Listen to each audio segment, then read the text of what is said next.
This is environmental economics. If you don't want to be there, be here. Now is a good time to leave. Over the next 11 weeks, I'm going to drive home these bullet points. The free markets will not deliver environmental quality. Environmental economics is about two things mostly, the desired environmental quality and the best way of delivering that desire. And it is really a framework for thinking about trade-offs. One of the things that we will establish is that zero pollution is not desirable. One thing we're going to talk about extensively is that we can put a price on goods and services, environmental goods and services, that are not traded on markets. I'm going to argue extensively that direct regulation, command and control rarely works, neither for the environment nor for the economy, and that it's much better to work with market-based or incentive-conform instruments like taxes, tradable permits and subsidies. And then towards the end, I'm going to argue that the burden of pollution often falls the heaviest on the marginalized people in society, but of course it differs between societies who are the marginalized. And at the very end, I'm going to argue that we can extend the national accounts to the environment. So if in 10 years' time you still know this, I consider this to be a success, right? Of course, we're going to add much more detail to this. Now, this is all about the environment. I'm mostly going to talk economics, but the environment is important too, because that is what it's all about. I'm not going to talk about the left bottom, not going to talk about climate change. The reason for that is not because climate change is not important, but because there's an entire module about the economics of climate change next term, right? So we're not going to talk about climate change, but we are going to talk about similar global environmental problems. At the top left for you guys is a pretty bad picture. That's the visuals that come from there. I think that lens hasn't been cleaned in like 20 years or so. That probably explains why it looks so bad. Is acidification, acid rain that in Europe and North America killed a lot of forests and did a lot of environmental damage, also to lakes and stuff, as well as to monuments and to human health in the 1970s. You may think, well, that is when my parents were young, what do I care? It is still a very big problem throughout Asia, particularly East and South Asia, throughout Africa, and throughout Latin America. On the right top, you're looking at another problem that is mostly gone from the Western world, that is urban air pollution. This is what Los Angeles used to look like. You simply could not see the city if you were standing on the hills, and that is because there was so much smog around, mainly from cars, from power generation and those sort of things. The air is much cleaner now in Los Angeles, it's much cleaner now in London than it used to be, but these are still very major problems in cities like Delhi, Kolkata, Jakarta, Buenos Aires, and so on and so forth. The bottom right, you're looking at the hole in the ozone layer, another global environmental problem where lots of countries contribute to something that affects lots of other countries as well. This is another problem. I mean, the top two problems are things that have disappeared from Europe, and therefore you may think it's no longer a problem, but you would disagree if you're from elsewhere on the planet. This is a problem that we actually have solved by essentially banning the causes, the technical causes of what caused the ozone destruction in the first place. And as in this problem, as in other problems, what we did was we replaced ozone-destroying chemicals with other chemicals that actually contribute very substantially to global warming. So we essentially solved one problem and made another problem worse, and we'll see more examples of that. So these are one part of the problems that we will be talking about. This is mostly in the air and mostly at a continental or a global scale. There's also more local problems. Again, in the middle picture, we're looking at a problem that has to do with the quality of the air. This is the emissions of particulate matter in the United Kingdom. Blue is good, red is bad, green and yellow are somewhere in between. And you see a very clear spatial pattern here. This is mostly associated with transport and traffic, also some industry, and some natural causes as well. And that explains the pattern that you see here. That is why you see London pop up on this map, right? Particulate matter is one of those things. It's not a global problem, it's not a continental problem, because the distance that PM10 travels is actually fairly short. Meters, tens of meters, definitely not kilometers or thousands of kilometers, as in the case with sulfur. The reason we worry about PM10 is because it's very bad for your health, right? It causes cancer, it causes respiratory problems, and so on and so forth. You really don't want this stuff around. Closely associated, or a map that looks very similar, are even finer particles. PM10 means that it's a particle that is 10 microns in size or less.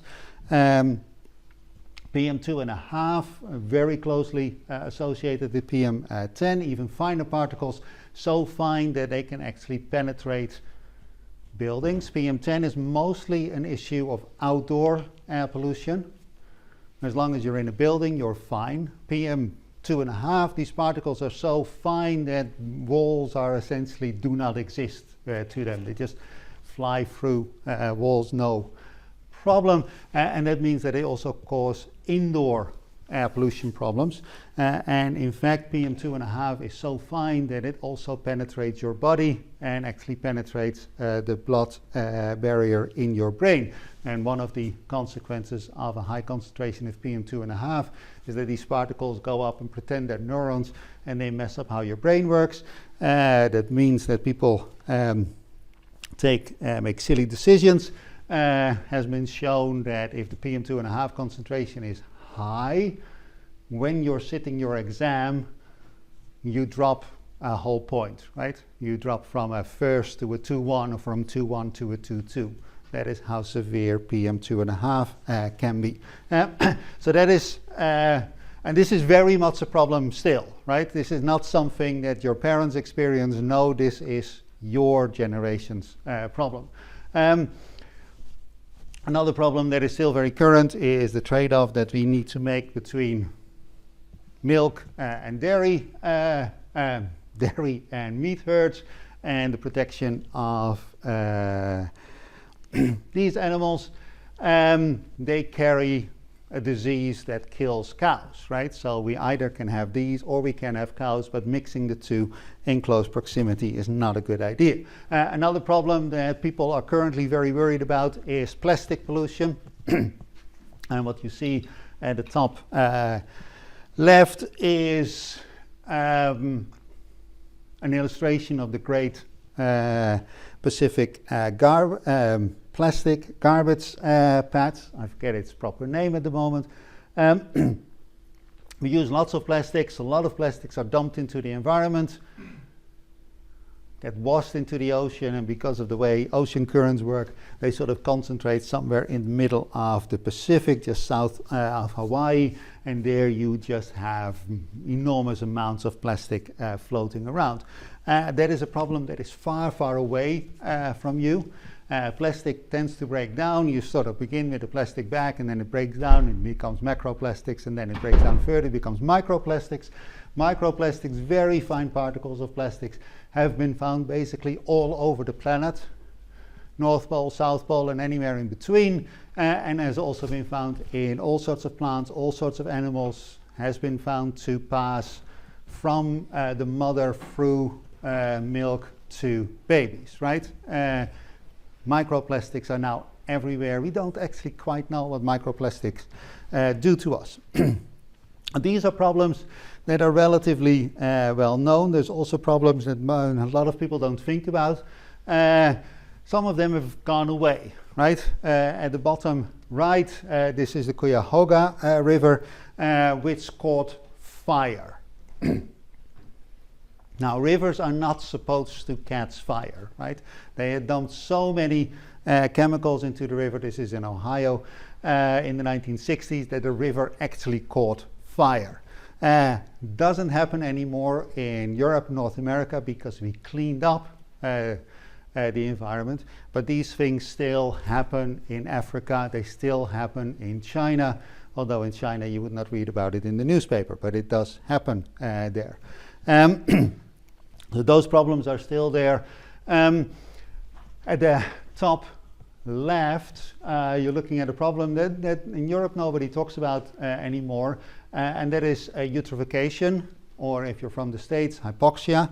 Essentially, eutrophication is, for those of you who speak Greek, it's a very strange thing that we worry about this. It essentially means that systems are overfed. There's too much food in the ecosystem. The problem with having too much food in the ecosystem is that this favors the lower trophic levels. So essentially the ecosystem turns from plants and fish into algae and algae only. And they take away all the nutrients and take away all the oxygen, and the fish die and the higher plants die. And for you, if you want to go swimming in such a lake, then essentially it turns into a green soup.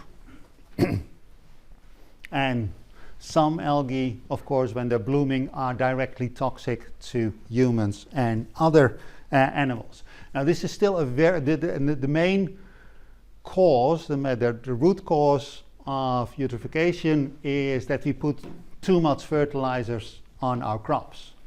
And then the fertilizers that the crops don't use get washed into the surface water. It also used to be the case that we used nitrogen as a detergent. That is, we use nitrogen to clean your clothes and to wash yourself, and that has been cleaned up, but the over application of fertilization on agricultural lands has not been solved, and as a result a lot of coastal waters, a lot of other waters, fresh waters, are still overfed, are still hypoxic. Particularly the Gulf of Mexico, and I refuse to call it the Gulf of America, is one of those places where you still have a great amount of eutrophication through to runoff from the southern United States. Now, as I said, this comes from agriculture, and it used to come from laundry, essentially.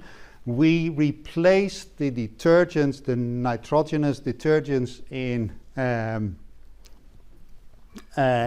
laundromats with other materials. And one of the things that we did put in there instead of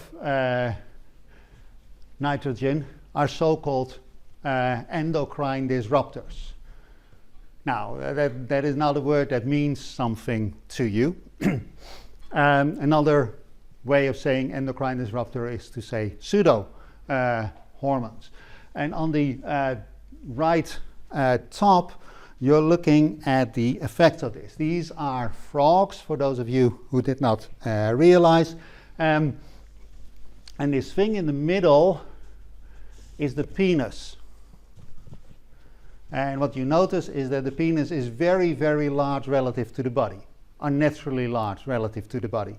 And that is immediately a concern, and it becomes a greater concern when you realize that these are female frogs, right? They should not be having a penis in the first place. And that is because the new chemicals that we put into our laundry has the same effect as the hormones in your body. And in this case, they're male hormones, and they turn female bodies into partially male bodies, right? No problems with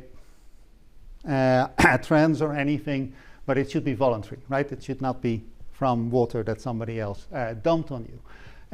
Now, these are frogs. Don't worry, this won't happen to you, because A, we are much larger, and therefore the concentration of these pseudohormones in our water are much lower relative to our body size, and B, we don't live in the water, right?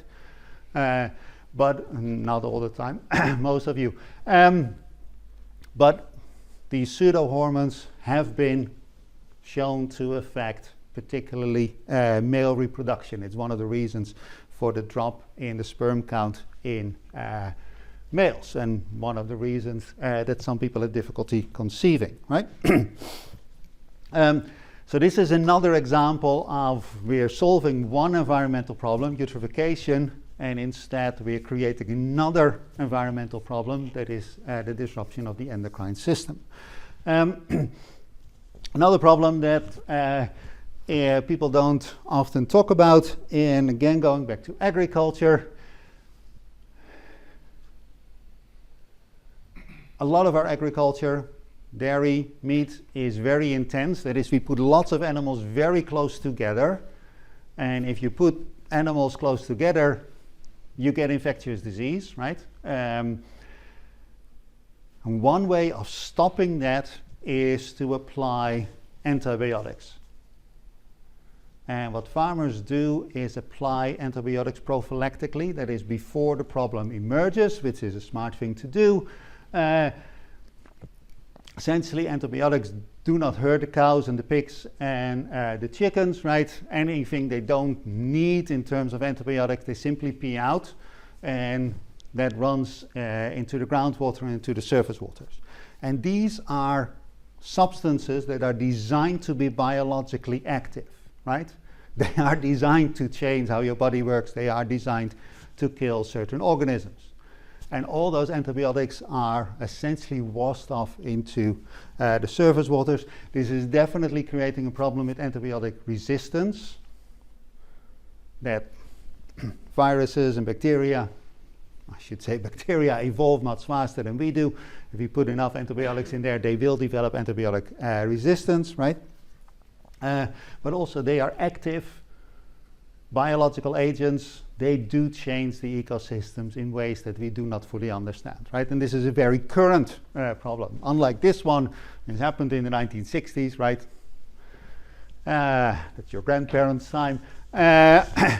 This is a problem of today and the next 10 years.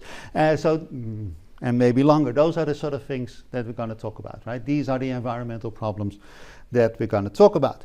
I did not introduce myself. My name is Richard Toll. This is what I used to look like. I used to be famous enough that people drew cartoons of me. I am on campus 3 days a week, Monday, Tuesday, Wednesday, sometimes on Thursday. I'm at Jubilee 281 if you need me. The rest of the time I work from home. The problem with working from home is that my office hours are essentially 24/7. I'm going to talk about environmental economics, and that is also where my research is concentrated. I said that I don't have office hours, but I'm essentially always there. The best way to reach me is by email. Also, I am experimenting with this thing called all-day teaching assistant. And essentially this is an artificial intelligence system, a large language model, that is not a generic one, but that is trained on this course, right? That is what you need. Good thing about this is it is infinitely patient even. I am not. And it speaks basically any language, right? So if you want to ask a question in Mandarin or Telugu or whatever, you can, right? Of course, it also speaks English. So what we're going to do in the next 11 weeks is we're going to give a comprehensive introduction to the economic theory of environmental pollution and environmental policy. I'm going to assume that you've done your micro and your macro, you paid attention, mainly micro. I'm going to assume you know calculus, and we're actually going to do more econometrics than some of you will like. Essentially, we're going to read from this book. This is the only physical copy of the book because Amazon is messing up the printing process, but it's much better to get a PDF, right? Because the PDF is more up to date and actually has color in. I used to teach from Kolstad. There's 2 problems with Kolstad. It's a very good book, but as you can see, the latest edition is now 14 years old. And it's getting dated. It's also, I don't think, complete. The other problem with Kolstad is that it used to be value for money. They used to sell it for £30 per book. And then last year, Oxford University Press decided to raise the price from £30 to £130, which I thought was steep, and it's pure monopoly rent, right? Because there's no new edition, there's no additional work going into this. The fixed cost has been sunk, and just they raised the price by £100, right? And that is why I am now offering an alternative. It's selling for a tenner, which is, I think, a very decent price for a textbook. And it's good in many ways. I have another textbook out that sells for £30, and the publisher gets £30 and I get £1 per book, right? Which is completely ridiculous if you think about it, because I did the work, right? This book sells at a much lower price and I get a much larger share, and I actually plow that money back into research and teaching, and that old ATA that I talked about is actually funded from the proceeds of the sales of this book, right? Now, lectures are Monday 11 till 1. Seminars are tomorrow and Wednesday. This is what we're going to talk about in the lectures. We're in the introduction now. I'm going to talk about social choice after the break. I'm going to do a recap of externalities and public goods, cost-benefit analysis, then 3 weeks about putting a price on things that are not on the market. Then we're going to talk for 3 weeks about how to actually achieve your goals. And if you want to clean up the environment, how can you best go about it as a regulator? And then towards the end, we have 2 special topics. I'm going to talk about growth, and I'm going to talk about justice, and that should be there as well. And then finally, we're going to talk about environmental accounting. The seminars are fairly standard seminars. The first 7 or 8 weeks, let's make it 8, we're going to do problem sets and discussions. And actually the topics are going to shift, right? So after break, I'm going to talk about ethics. And that means that tomorrow and Wednesday seminars are essentially discussions, right? And then afterwards, we're going to do problem sets because it's going to be much more mathematical, right?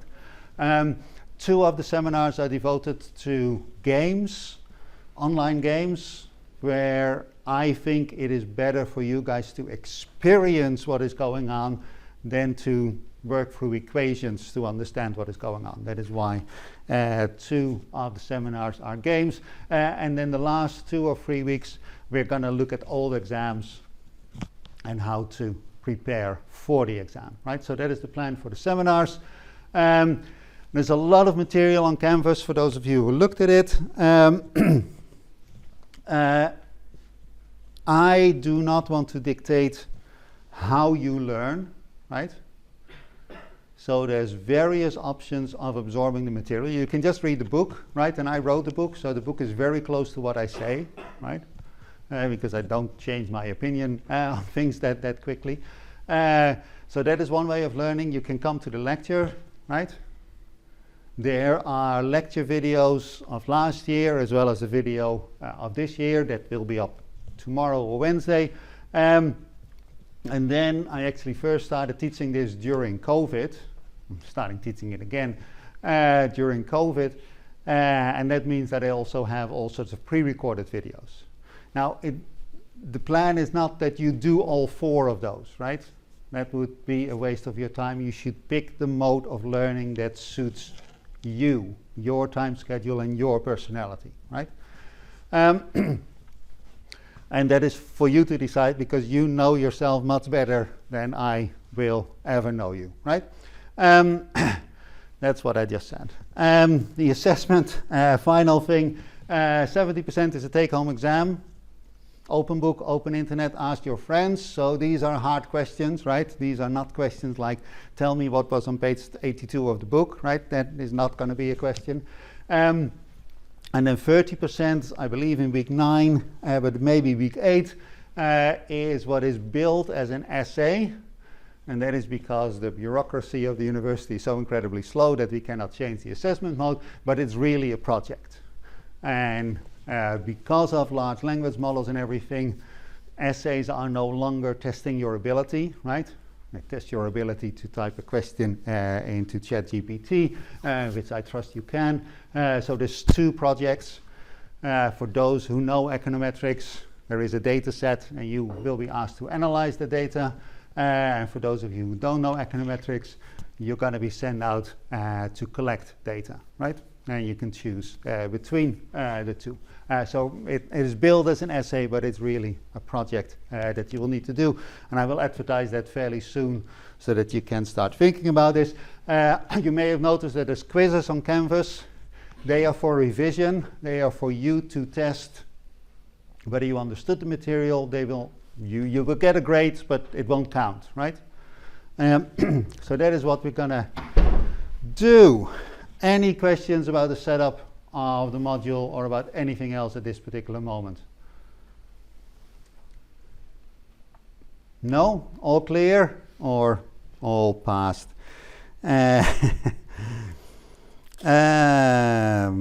So I have 20 minutes to do chapter 2. Which is good because most of you don't find this very interesting.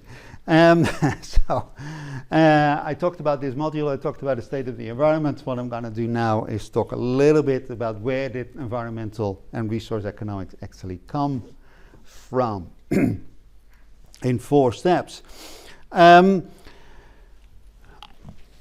Economics is old or very old, depending on where you draw the line.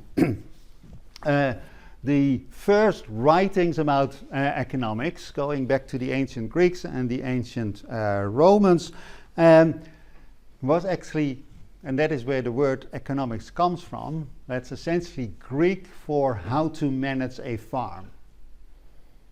Right? That is, eco is the farm and nomics is essentially the knowledge of how to manage, right? That is how economics started.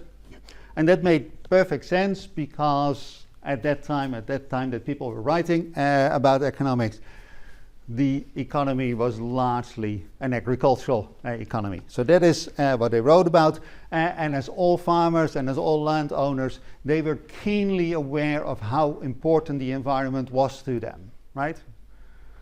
They were living in there. Now they actually took it a good bit further, and we're going to talk about the physiocrats in week 4. The physiocrats actually made land the anchor point in the theory of value. But if we go back to essentially the pre-industrial period, people typically thought that the environment was not just important, but it was actually the dominant force. And here we have Aristotle saying that those who live in a cold climate and in Europe are full of spirit but wanting in intelligence and skill and are incapable of ruling over others. Note that the Greeks thought that Greece is not in Europe, right? That is a more modern conception. Whereas the natives of Asia are intelligent and inventive but are wanting in spirit, and therefore they're always in a state of subjection and slavery, right? This is Aristotle saying Europeans are stupid and Asians are essentially, they lack the moral fiber, right? And they will be forever in a state of subjection and slavery. Europeans are incapable of ruling over others. This is the maximum extent of the British Empire, right? Aristotle was surely not alone basically all the ancient Greeks that wrote about this express similar sentiments. The same is true for the ancient Chinese, very similar sentiments. The same is true for the classical Arab writers, very similar sentiments. And if you then go into the colonial period, the French and the English fought the same.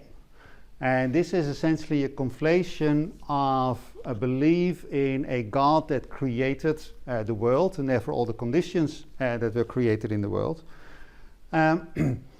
And the fact that most of the writing throughout history was done by the people on top.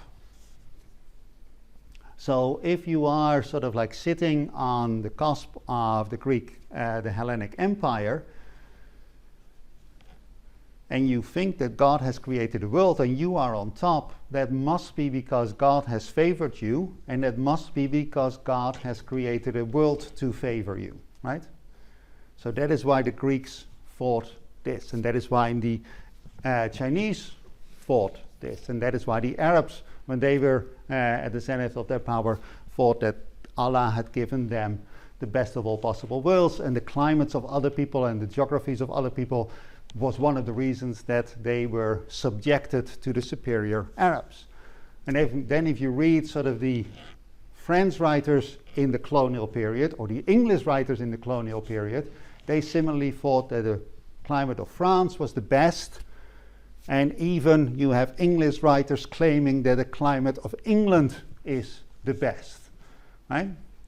Because England was at the top of the world. Now you may think this is old stuff and we no longer believe this. There is still a very strong sentiment amongst people, particularly here you see Jared Diamond, but there's many others who continue to believe in this sort of geographical determinism, that poor people are poor because they live in hot places, and so on and so forth. And of course there is at the moment in this country there's Extinction Rebellion, who argue that humans will go extinct because of environmental conditions, right? That is environmental determinism, and similar groups exist elsewhere in Europe. So this environmental determinism has not gone away. It's not an historical aberration.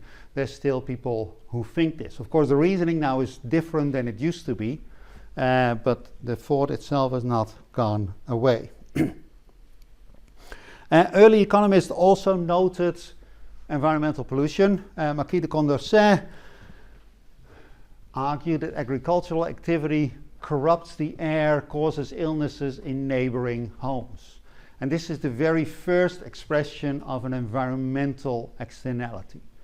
The picture that you see is obviously not from Condorcet time, right? This is agricultural fields near Delhi a few years ago, where because they don't have plows, they burn the crop residue, and you get all sorts of particles into the air, which messes up much of South Asia for a couple of months after the harvest, right? Condorcet was the first to write about it sort of in a theoretical way, but people had noted this before.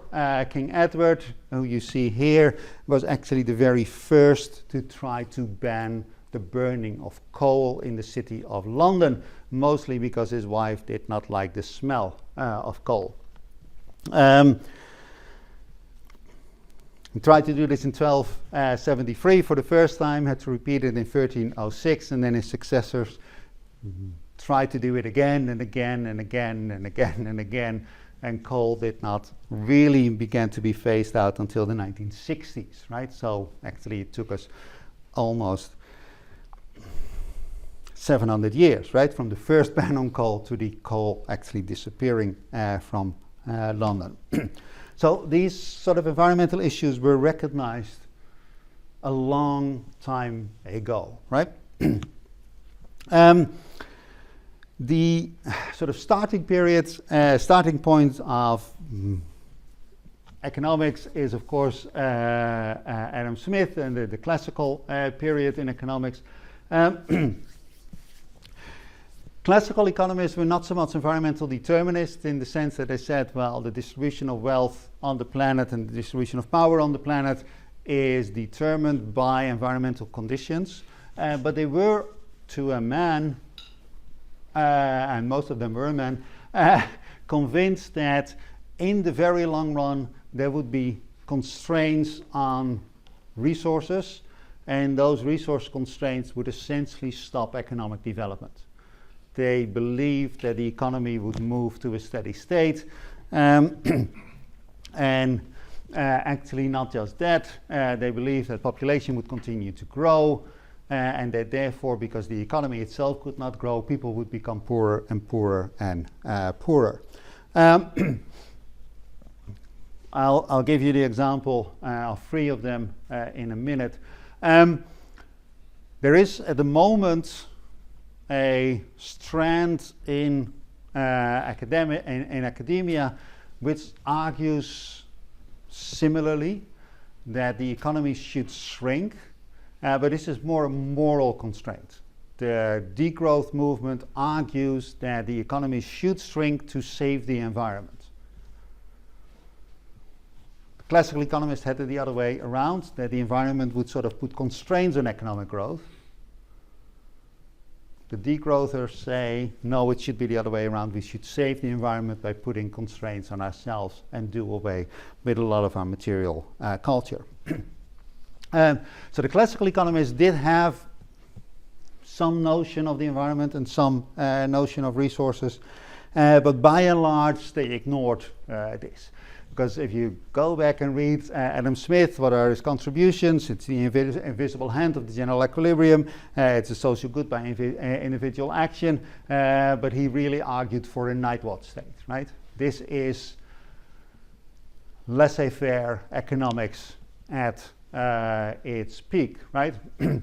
Adam Smith was really against government intervention of any kind, with one exception, and that is for erecting and maintaining certain public works and certain public institutions, because the profit would never repay the expense of any individual, though it may frequently do much more than repay it to a great society. But Adam Smith's definition of a public good was very limited, right?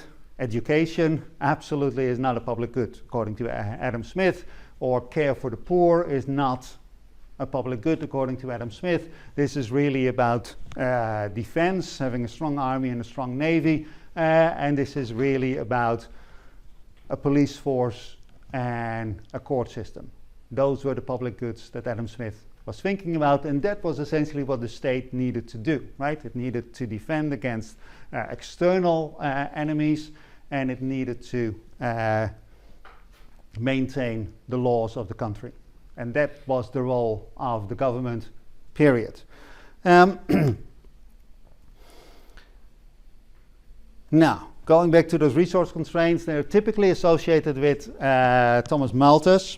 And essentially his argument was very simple. You probably seen it, that the production of food grows linearly,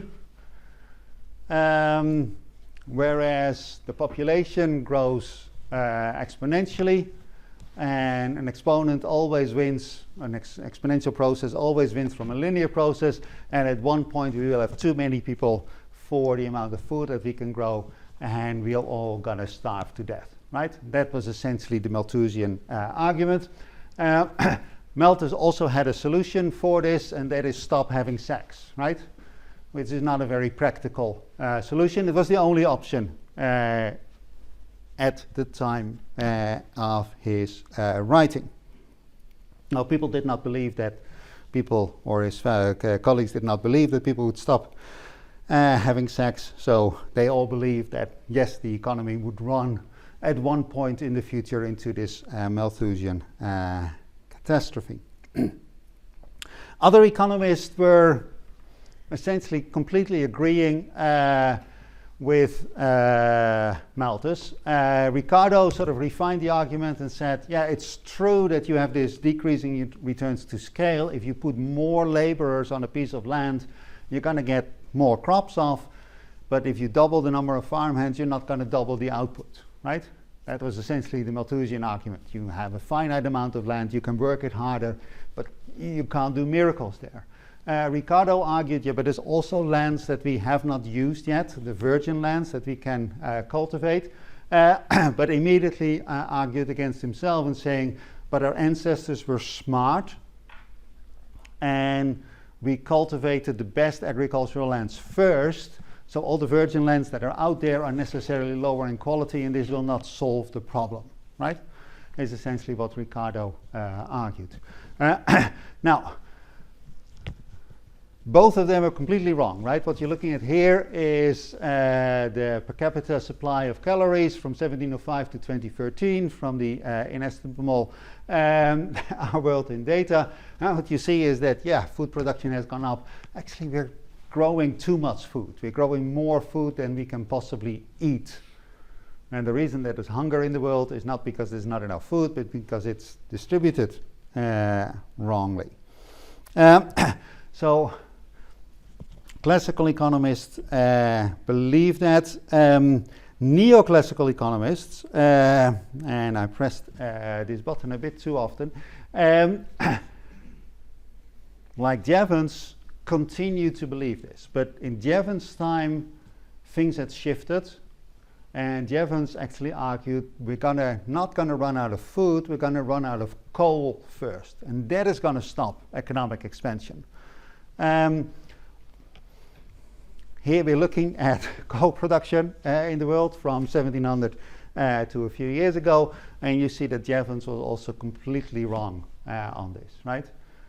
Similar arguments at the same time when London was still essentially, transport in London was still by horse and carrots, that essentially the streets would fill up with horse shit, right? And that would put a constraint on economic growth because we would simply be drowning in manure. And also that did not come to pass because we replaced the horses with other things, right?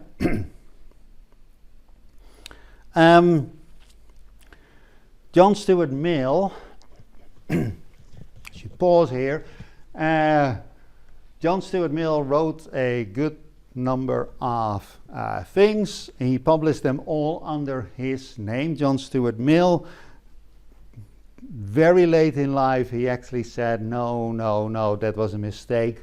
And Harriet Taylor, his friend for a long time, and then his wife later, co-wrote most of my work. But of course, women could not publish around that time. So these books are all published under the name of John Stuart Mill, but they were really a co-production between the two. Mill basically agreed with Malthus and Ricardo, but said, yeah, but there's also input substitution, there's innovation that will sort of postpone the Malthusian catastrophe, but it will not prevent the Malthusian catastrophe. But they did other things as well, and they were the first to argue that it's only in backward countries of the world that increased production, economic growth, greater GDP, is still an important object, right? Now, if you listen to Keir Starmer and Rachel Reeves, they want to go for growth, right? And in 1857, Mill argued that only backward countries focus on the growth of GDP, right? In the same work, they wrote, there's room in the world, no doubt, for a great increase in population, supposing the arts of life to go on improving and capital to increase. The density of population necessary to obtain all of the advances, both of cooperation and of social intercourse, the meaning of that word has changed, has been attained. A population may be too crowded, though all may be amply supplied with food and raiment. Nor is there much satisfaction in contemplating the world with nothing left to the spontaneous activity of nature. This is the first time that intellectuals, Western intellectuals, actually express an appreciation for nature and for enjoying the environment. The very first expression of this. And that leads me to an important point. Economics, classical economics, was started in the period of the Enlightenment. And the Enlightenment has two important features. First, we no longer believe in authority. It's no longer that we think the world works the way it does because Aristotle told us, or the Bible says, or the Quran says. No, we rely on evidence, right? It's essentially the start of the scientific method. That is one important aspect of the Enlightenment. Another important aspect of the Enlightenment is that these people argued for government and for behavior that was driven by reason rather than by tradition or by emotions. They said the government should actually explain what it's doing and sort of have a founded argument of why what it's doing is the right thing to do, right? And the classical economists were all Enlightenment people. But there was a counter movement to the Enlightenment, and that was Romanticism. And at its highlight, and I think this is very old, 1770 to 1850, right? And Romanticists argued essentially three things. One, and that actually goes back to the sentimentalists, which came a little bit before, and they say, well, emotion is actually a good reason to do things. Just because my gut tells me, even though my head says this is the wrong thing to do, if my gut says, yes, I must, then that is a good enough reason for me, right? That is what the sentimentalists argued, and the Romanticists picked that up as well. So this is totally against any form of technocracy, or for that matter, democracy, right? Because in a democracy, a government must be able to explain why it's doing things. And the Prime Minister cannot say, oh, I just felt like it. No, that's what we're going to do. That is just not an argument that we accept in a democracy, right? Another thing that the Romanticists did was they argued that nature is something beautiful and to enjoy, rather than something that is dangerous and to be subjugated, right? So in that sense, they're not at all traditionalists, right? Go against the old Christian and Islamic and Jewish doctrines that nature is our subject. No, they say it's something that is beautiful and to be enjoyed. This was mostly a reflection of the time, right? Until the late 18th century, nature was dangerous, and you would be a fool to just wander into the woods because you could meet wolves or bears or robbers or what have you, right? It was absolutely a stupid thing to do. But by that time, countryside had been pacified. Most large predators were gone from Western Europe. So it was actually a safe thing to do. And this was also a period of the early stages of industrialization. So Romanticists also hated all that noise and all those machines with their smells and stuff, and they harked back to a simpler past. So that was history. But there's three big successor movements that are still relevant, unfortunately, today.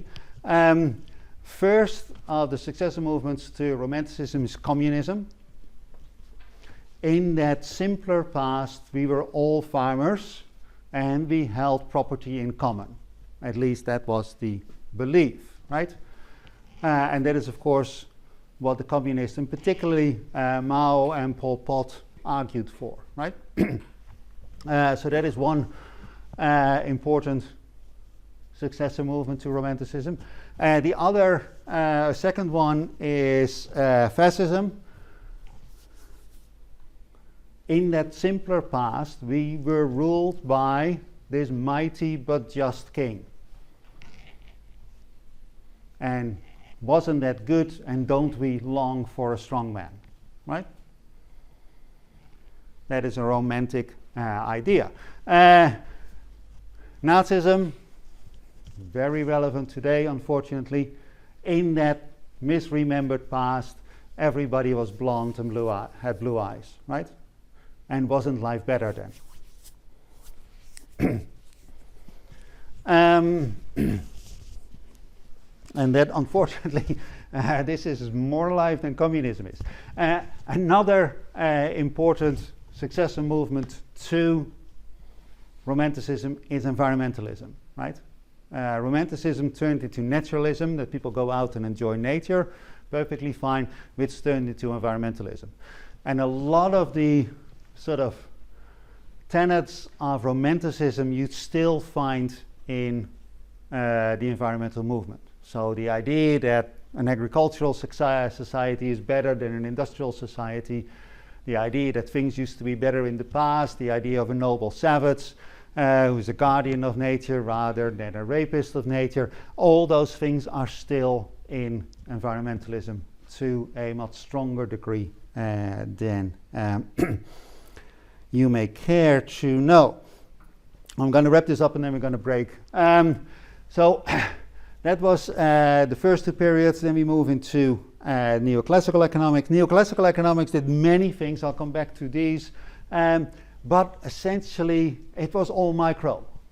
And the environment essentially disappeared from the discourse. Resource constraints were no longer there. This was, again, a sign of the times, right? This was the move into the American West. This was the move into Siberia. This was the colonization of Africa. This was the subjection of India. So to the white man in Paris or in London, the world was limitless, right? And that is how the neoclassical economists thought. There were no resource constraints because you could always grab some poor Indians' land, right? Or things like that. There was very rapid technological progress, which sort of like removed a lot of resource constraints and very rapid industrialization. Right? So they simply forgot about the environment. That changed, of course, during the Great Recession and with Keynes's book. But Keynes, the macroeconomics of Keynes initially, was all about the short run. It was about business cycles. It was not about the long run. So also throughout the early Keynesian period in economics, the environment was simply not there. And then if you look at the first writings in the modern synthesis, Harrod and Dolmer and Samuelson and Koopmans, their growth models, the growth models that you recall from macro, where output is total factor productivity times labor to the power lambda times kappa to the power times capital to the power 1 minus lambda, right? The Cobb-Douglas growth production function. That says that economic growth is driven by the accumulation of capital, by the growth of the labor force, and by technological progress. There is no environment in the Harrod-Dolmer model or the Solow model. This is Solow, not Samuelson, sorry, in the Ramsey-Cass-Koopmans models. The environment is simply not there. There's simply no resource constraints there, right? And by now we're in the 1950s, right? And in the 1960s, actually. There was some theoretical stuff. Jevons, as I mentioned, hotelling, actually in 1931 wrote down his hotelling rule. But this stuff was essentially ignored. Hotelling was ignored. He wrote it in 1931, was essentially ignored until 1971. Marshall acknowledged that there were such things as externalities. That is the unintended, uncompensated consequence of some economic action on a third party, but did not know what to do with this. He just said, well, if these things exist, then my whole theoretical framework collapses, but I don't know what to do, right? That was Marshall. I talked about Mill, right, and that most of Mill's writing were co-written by his wife. The same is true for Marshall, actually. Mary Paley co-wrote most of Marshall's books, but unlike Mill and Mill, they actually fell out later in life, so he downplayed her role more and more as he grew older, but she actually did a good bit of the writing. So Marshall did not know what to do. Marshall and Paley did not know what to do with externalities. And we had to wait for Pigou, but actually Bator, to say, well, we actually can have taxes to do this. This was 1958. They also worked on the overexploitation of resources, of the commons. If property rights are not well designed, then you can have overexploitation.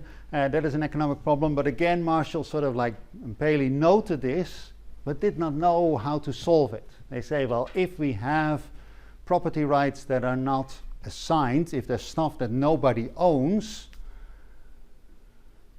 then my theories don't work, but I don't know how to extend my theory to make it work. And that actually had to wait until the 1950s and the 1960s.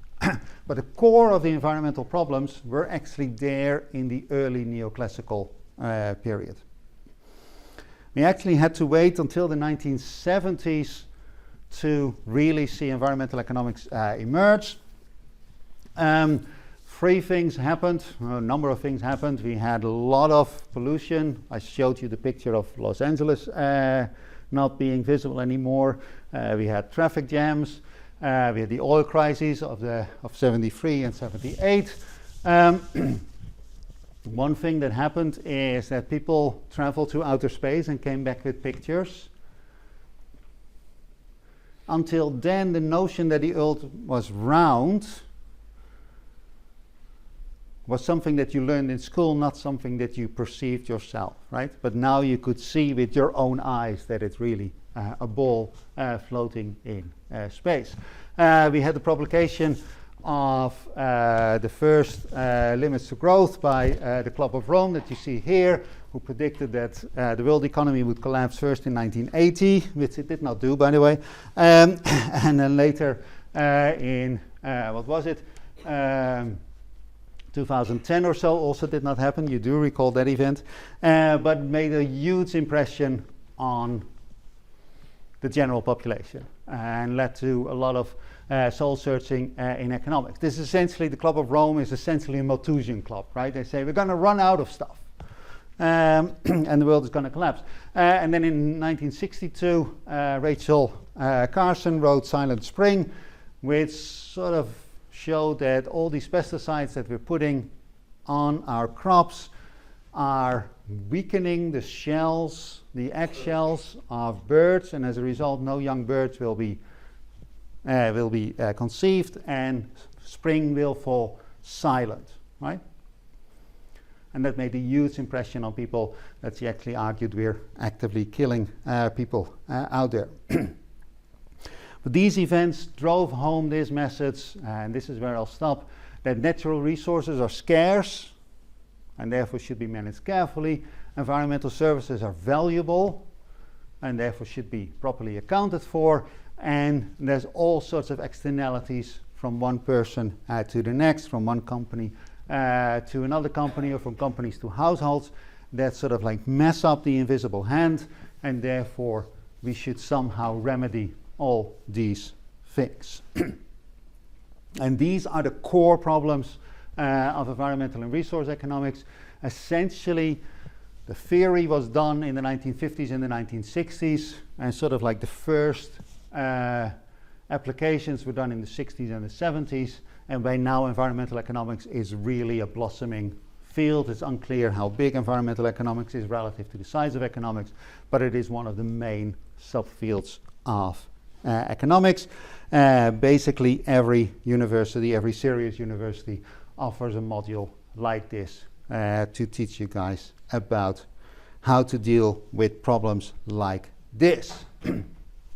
So far for my introduction. We're going to break for 10 minutes and then we have 40 minutes to take you through the foundations of utilitarianism and its alternatives. Okay, I see you guys after the break. So there's two parts to this lecture. One are the ethical foundations of social choice, which will be today.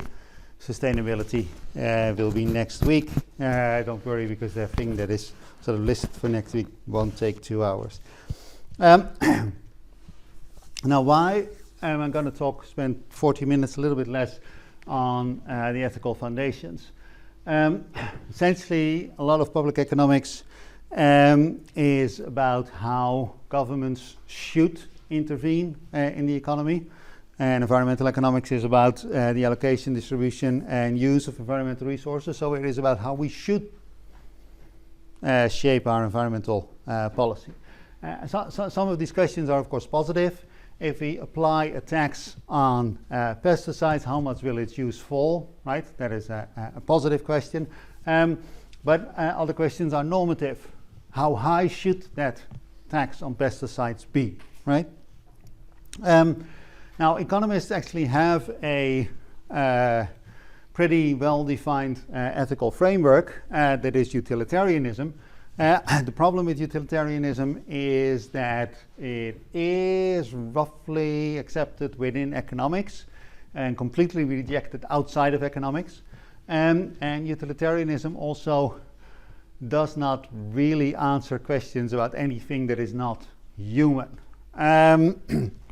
So while it may be the accepted way of thinking about this in economics at large, it is not, in fact, accepted outside of economics or in the environmental movement. So at the very least, you should understand its limits. So I'm going to do this in 2 steps. I'm going to talk about naturalism versus humanism. That's the starting point.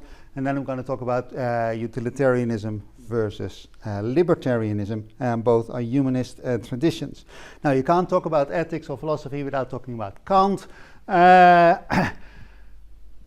Kant is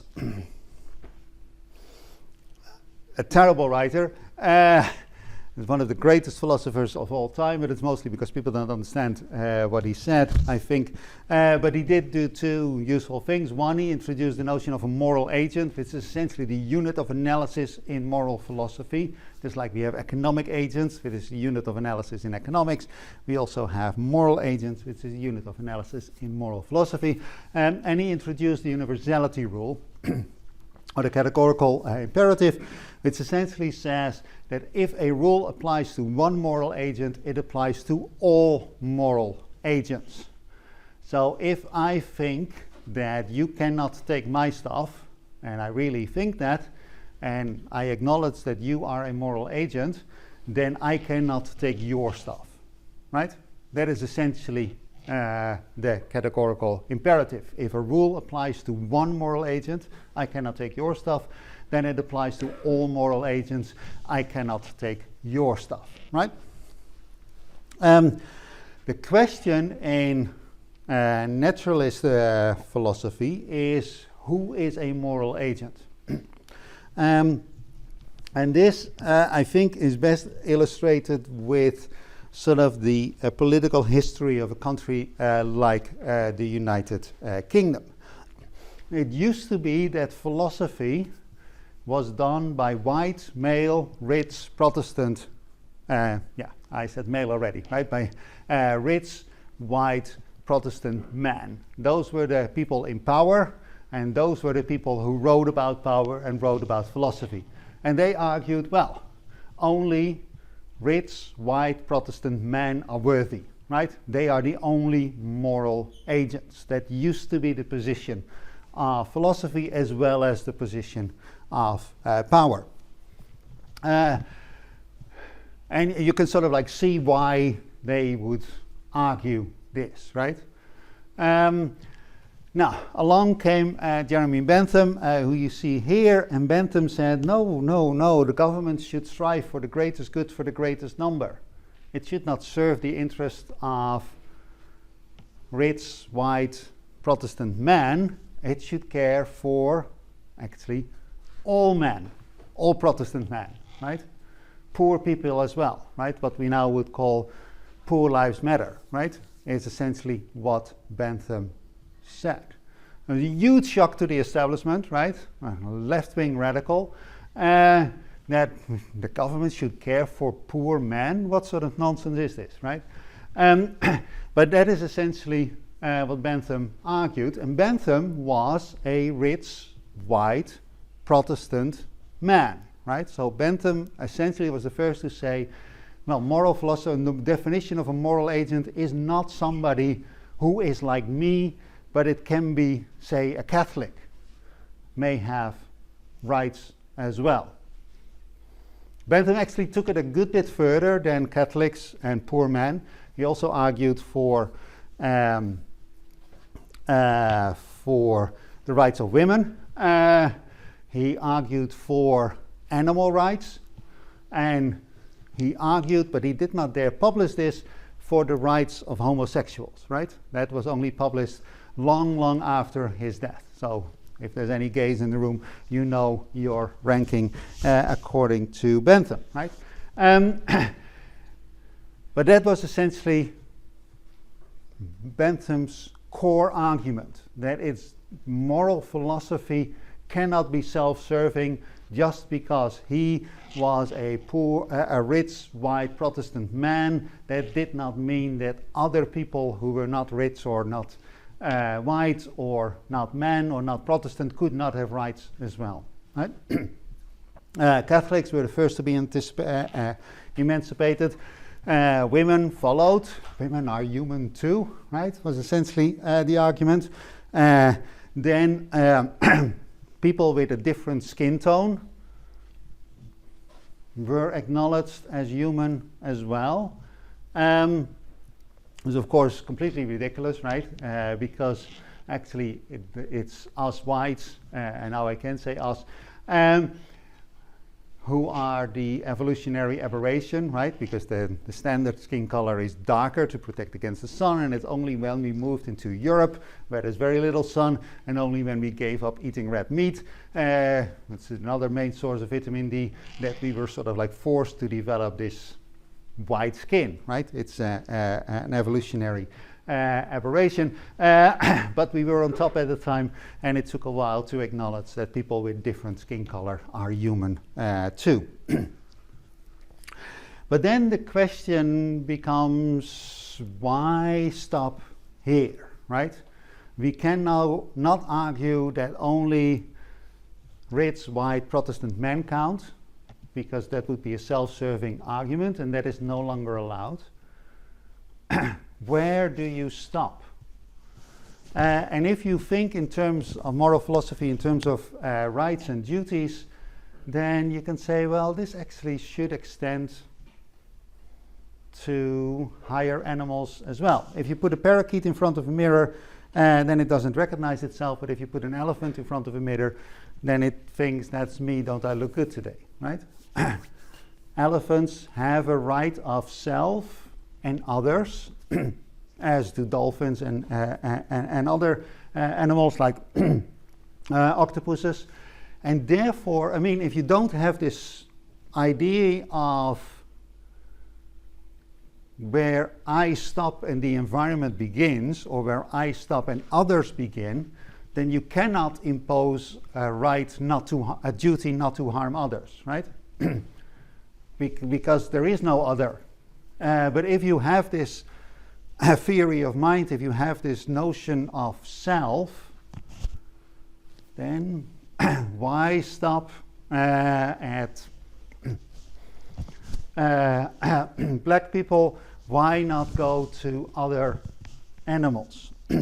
What sets us apart from an elephant, right? And there are very substantial numbers of people who indeed argue that the categorical imperative that we cannot eat other humans, right, extends to we cannot eat cows, right? Some vegetarians would argue that this moral rule applies to higher animals as well, and actually to many animals. And if you study some of these animals, they indeed have a sense of guilt, they have a sense of morality, they have a sense of how to behave towards at least their conspecifics, right? And what makes us special. Now that is when you think about moral philosophy as rights and duties. But if you think of moral philosophy as about pain and pleasure, then even though a parakeet may not realize that the parakeet in the mirror is not real and just keeps singing, and even if the parakeet in the mirror doesn't reciprocate and sings back, just keeps trying, right? It's an absolutely stupid animal that doesn't recognize mirrors from real, cannot distinguish from mirrored animals to actual animals, right? But a parakeet can suffer pain and pleasure. And if your moral philosophy is about maximizing pleasure and minimizing pain, then obviously animals have this same notion of pain and pleasure that we do, right? Anybody who's been around animals knows this. But the idea of pain and pleasure is a function of the fact that we have a central nervous system. That is why you are able to experience pain and pleasure. If I cut you in half, I have two dead halves of you. If I cut a worm in half, I have two viable worms. And the reason is that worms don't have a central nervous system. Octopuses don't have a central nervous system either. Octopuses have 9 brains, right? One in the middle, and then every tentacle has its own brain, and that is how they can move the way they do. That must be a very strange world to live in, right? That there's not one of you in your body, but there's 9 of you. But just as the argument, I'm rich and white and male and Protestant, I'm not Protestant, by the way, that sets me apart. You cannot argue, well, I have a central nervous system and that sets me apart, right? And then you say, well, perhaps octopuses should have rights as well. And actually some jurisdictions recognize this right. Similarly, some jurisdictions recognize the right of, or some rights of higher animals. So a judge in Argentina ruled habeas corpus. That is, Sandra was locked up, but Sandra had done nothing wrong. She hadn't stolen anything, she hadn't murdered anybody. Why was she locked up? And they just said this can't be. And you would agree that Sandra should not be locked up if she hasn't committed any crimes. Sandra is a orangutan, right? And the judge said this right of habeas corpus applies to primates as well as to humans, right? Similarly, the octopus is a protected animal in some jurisdictions, including the United Kingdom, right? So you can throw a lobster into boiling water, and many restaurants do, but you can't do the same with an octopus because that would be cruelty to animals, right? So some philosophers actually go all the way, say, well, all living beings have certain rights and should be counted in well-being. And that may be strange, I bet to you guys, I bet a lot of you are vegetarians, so you would sort of like accept that you should not eat animals, right, just as you should not eat humans. Definitely the English in the room would be aghast by cruelty against animals, right? That's one of the founding values of this country. But if you're a Hindu or a Buddhist or a Jain, then you would actually say, well, these rights to protect animals includes all sorts of insects and perhaps even smaller critters, right? So it is not uncommon to think this. The problem with living beings is again one, where do you draw the line and what is living and what is not?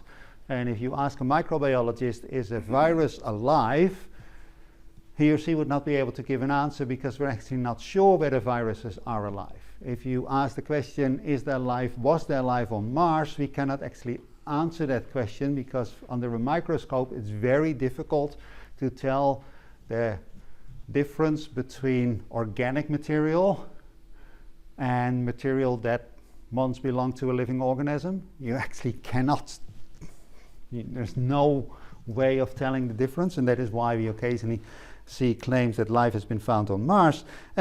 For that reason, some people say, well, we should extend rights to all beings. If I argue that you cannot come and chop off my arm, which I think is a very good rule, and you think that a coal reserve has moral rights too, is also a moral agent, then you cannot go and knock off a piece of coal, right? And there are some people indeed who argue that we should keep natural resources as they are. And the picture that you see here is a holy rock. I forget its name at the moment. This place is sacred according to the Australian Aboriginals and therefore should not be damaged. They extend rights to these rocks. A court in New Zealand has given the rights of a legal person to a river, right? A river, right? Not the animals living in the river or the plants growing on the shores of the river. No, the rights, the legal rights are to the river itself. And just as you cannot pour poison into me, you cannot pour poison into this river, right? So that is naturalist moral philosophy. And you can sort of like see these arguments. I'm pretty sure that many of you guys are somewhere here. Very few would go here. I hope nobody would come here. But this is not a matter of correct and incorrect, right? This is a matter of right and wrong, and where you put your own lines is up to you. You should think about these things, but there's no right, there's no correct answer. There's a right answer, but no correct one, and I'm not here to tell you what the right answer is. Most moral philosophy says moral agents are human, right? And that's it. Now there's two groups, two main schools in humanist moral philosophy. The first is libertarians, and the second is the utilitarians. So libertarianism is about process. It's about individual rights and liberties.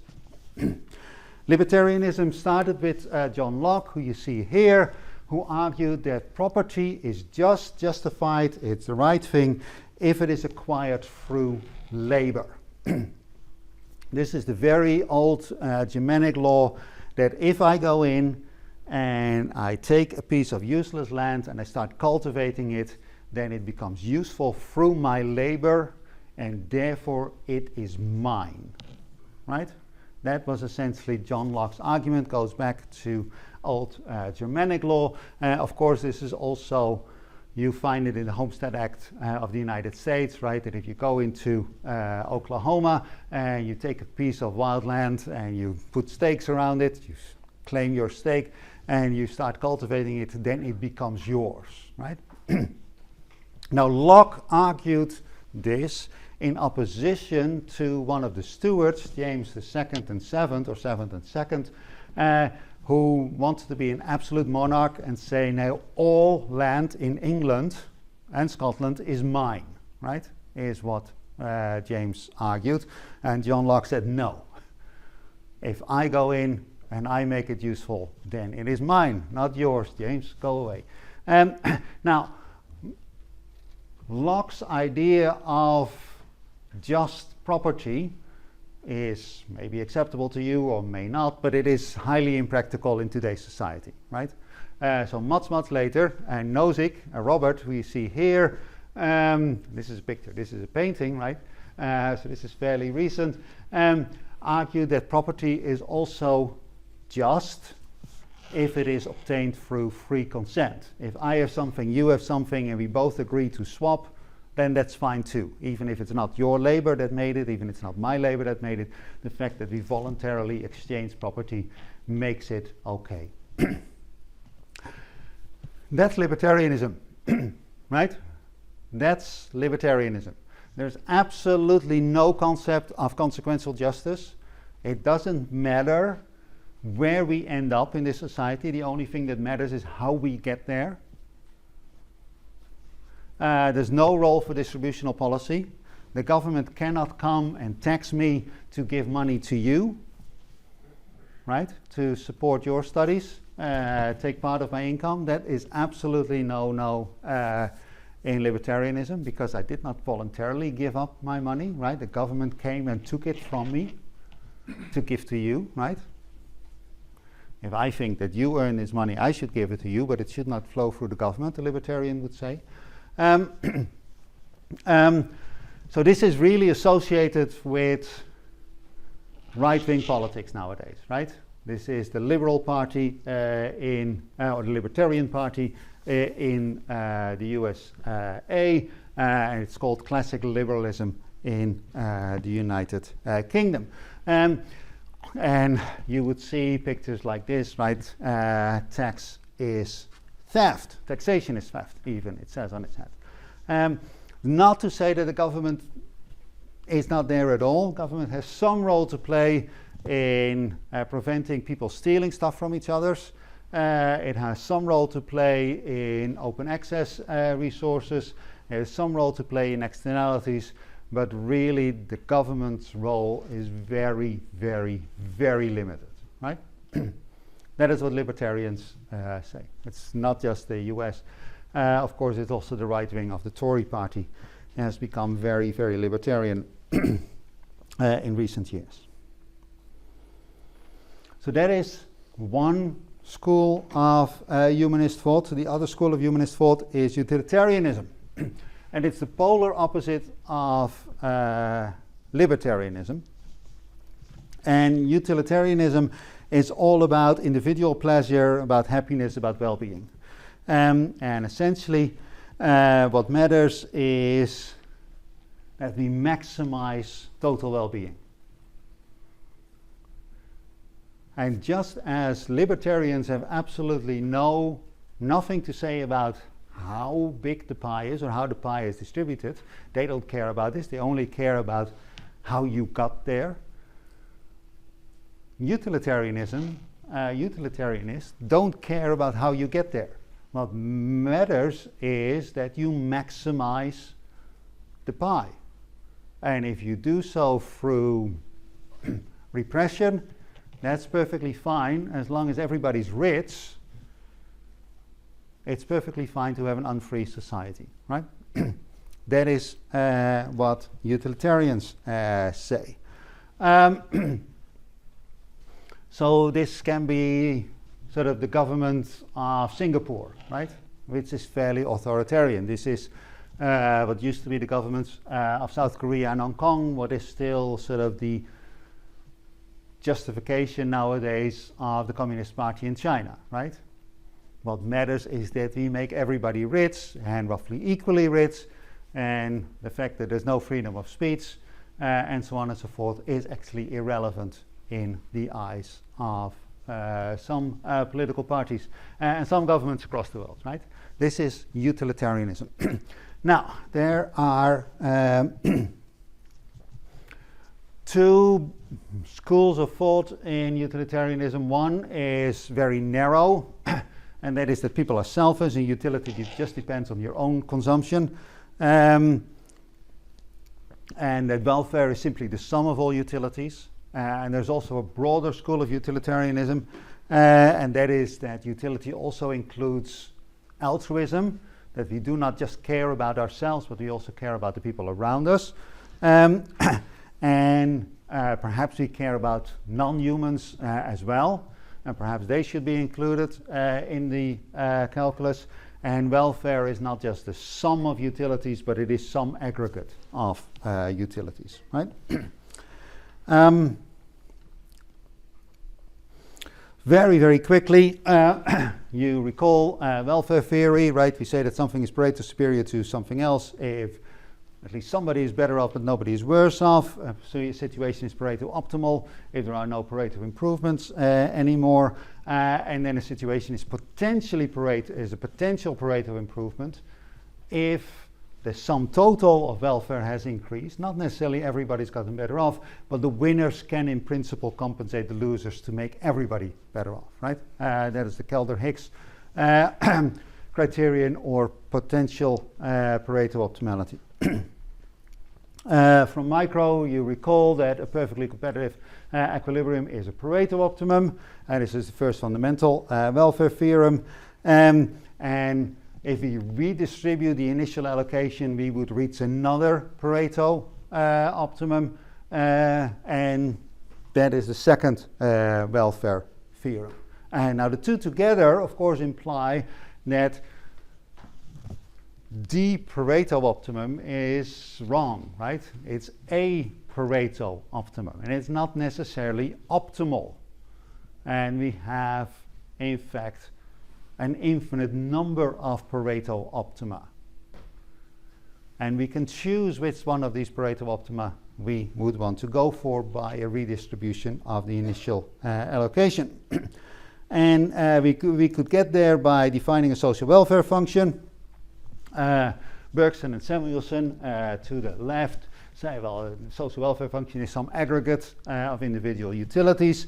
And then Atkinson, there's this guy here, came along and said, well, this is actually a good expression for a social welfare function. We take the utilities of all the individuals in our society, we raise it to a power, 1 minus gamma, we divide it by the sum by 1 minus gamma, and that is how we should do it. It's essentially a CES aggregate. Of course, if we set gamma to 0, we're back to the sum total of utility, right? Because the gamma just drops out, that is Bentham.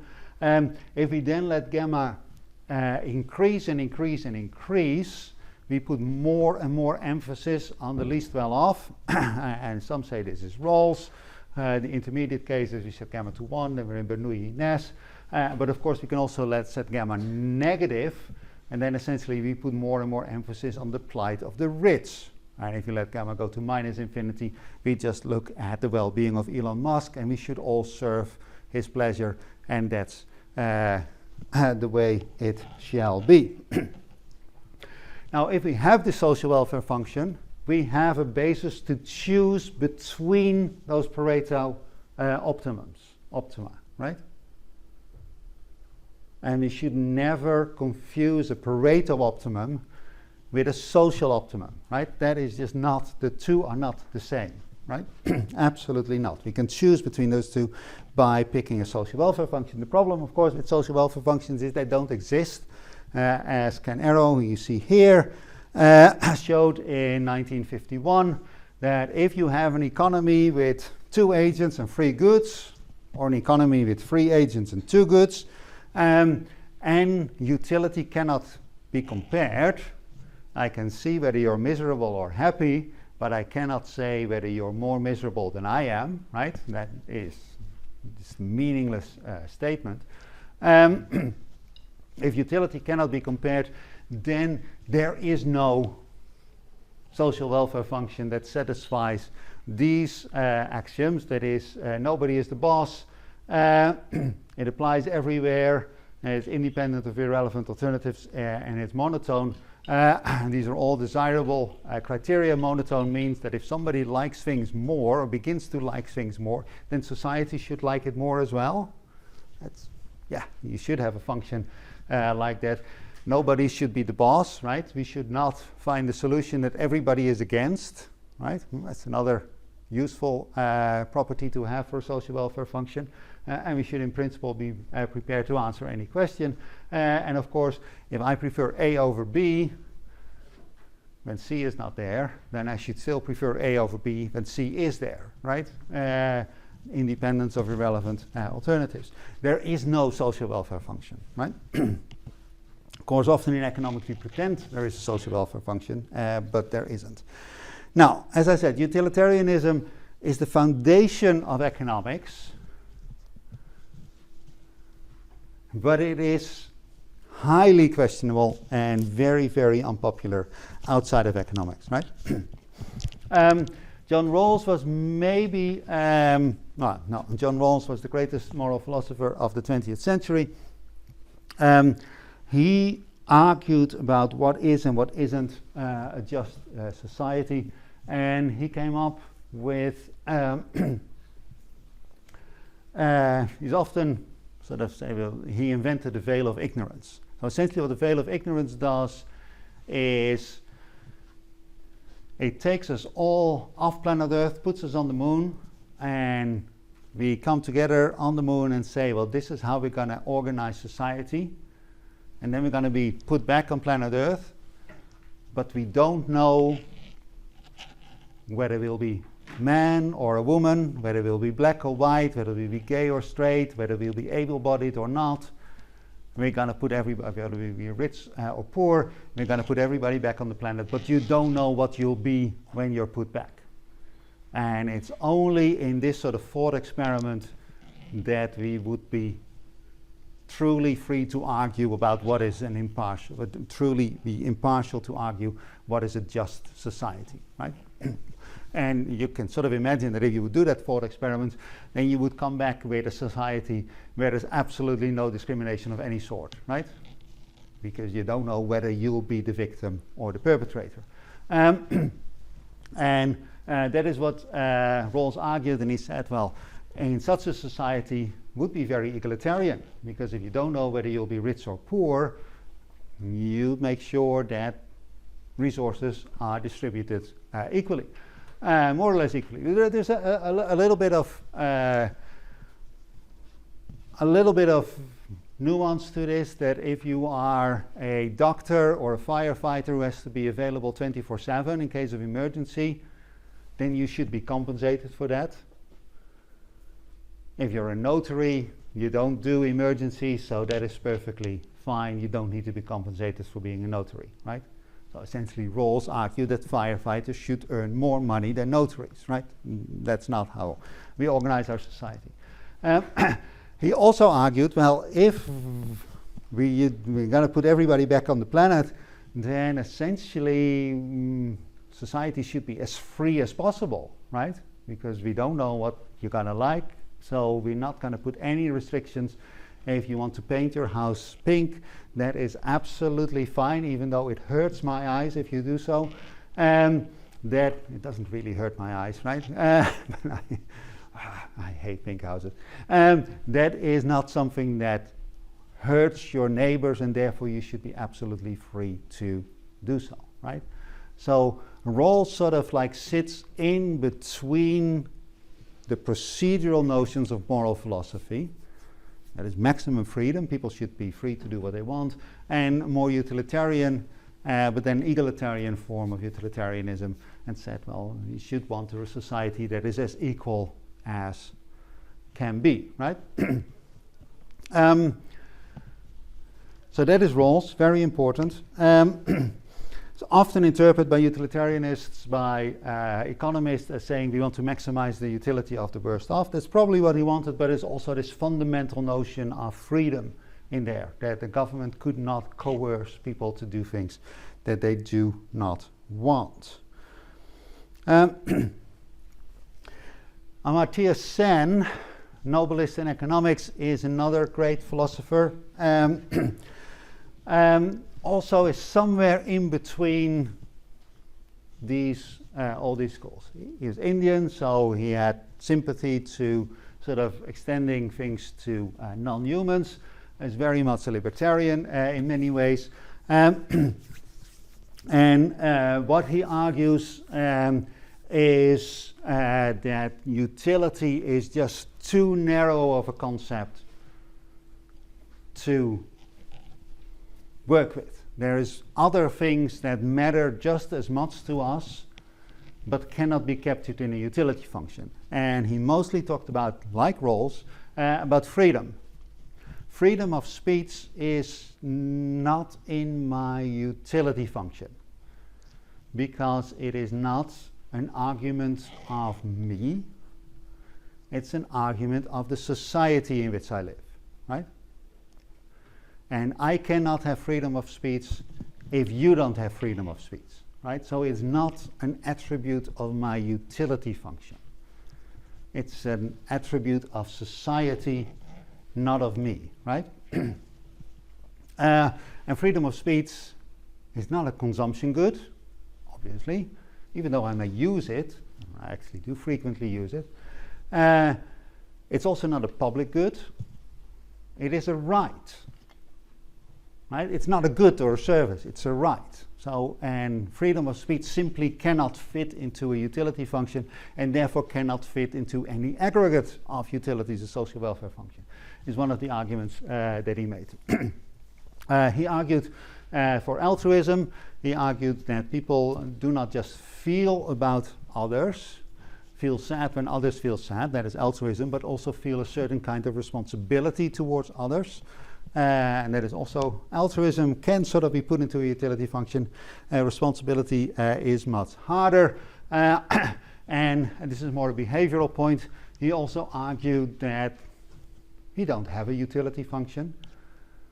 We have multiple utility functions. And we behave differently when we are around our friends from way back in school. We behave differently when we're around family.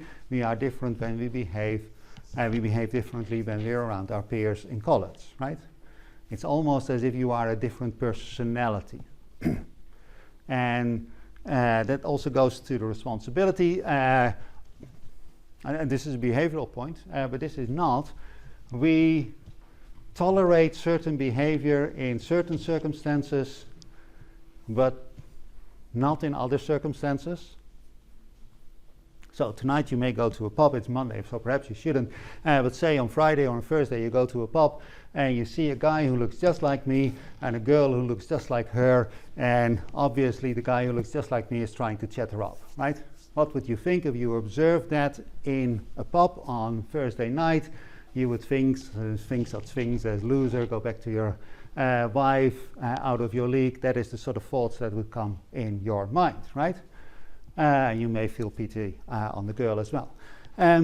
If you were to behave sort of a similar situation, a guy who looks just like me and a girl who looks just like her, after class, you would have a different view on this, right? It's no longer he's out of his league. This is a situation of abuse of power, right? Even though it's the same situation, right? An older man and a younger woman, one trying to chat up the other, our evaluation of this situation is very different depending on whether we observe a random guy and a random girl or a professor and a student, right? So how we evaluate behavior depends on such things as what role do we assume in at that particular moment, right? And of course at the moment I'm a professor, right? On Friday night I'm not, right? In the pub. When I go home and talk to my daughter, I'm not a professor, I'm not a random guy, I'm her father, right? And my behavior adjusts as a result. That's a behavioral aspect, but also your evaluation of my behavior, whether it's morally acceptable or not, what I do, changes depending on whether you see me as a random guy, as a father, or as a professor, or as a colleague, and so on and so forth, right? And these sort of things, Sen argued, are very, very, very difficult, if not impossible, to stick into a utility function, but they obviously matter to us, right? And therefore, Sen argued, utilitarianism is just the wrong way to go. That's it for today.